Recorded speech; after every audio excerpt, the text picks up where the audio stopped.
இன்றைக்கி முருங்கை இலை சட்னி செஞ்சிட்ருக்கிறேன். அதுக்கு கொழுந்து இலையை எடுத்து நல்லா வதக்கியாச்சு. புதினா சட்னி மாதிரியே தான். இதுக்கு வந்து கொஞ்சம் புளியும் போட்டேன். ஏன்னா முருங்கை இலைக்கு கொஞ்சம் புளி போட்டால் தான் நல்லாயிருக்கும் அப்படின்னு சொல்லிவிட்டு அப்புறம் அரைச்சி தாளிச்சும் விட்டாச்சு.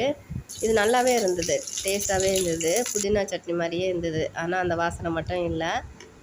தோசைக்கு நல்லாவே இருந்தது. சரி, அடுத்தது ஒரு தோசை ஊற்றலான்னு சொல்லிவிட்டு எடுத்து வச்சுருக்கிறேன். இதுக்கு வந்து கொஞ்சம் கெட்டியாக ஊற்றினா தான் நல்லாயிருக்கும். அதனால் கொஞ்சம் கெட்டியாக ஊற்றி மூடி வச்சு வேக வச்சு ஒன் சைடாக வேக வச்சு எடுத்துக்கலாம் அப்படின்னு சொல்லிட்டு ஊற்றிருக்கிறேன். ஆனால் நல்லா டேஸ்ட்டாக இருந்தது.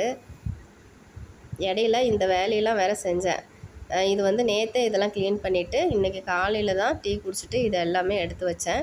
இந்த கொஞ்சம் இடமும் விட்டு வச்சேன். ஏதாவது அவசரமாக எடுத்தோமா எல்லாம் இங்கே இந்த அஞ்சரை பெட்டி மேலேயே வச்சிடறேன். இது மேலேயே வச்சிட்றேன்னா அப்புறம் டக்குன்னு வந்து எதுவும் இது பண்ண முடியல. அந்தந்த இடத்துலையும் உடனே வைக்க முடியல. அதனால் இந்த இடத்த க்ளீன் பண்ணி வச்சுருக்கிறேன். சட்னி ரெடி ஆயிடுச்சு.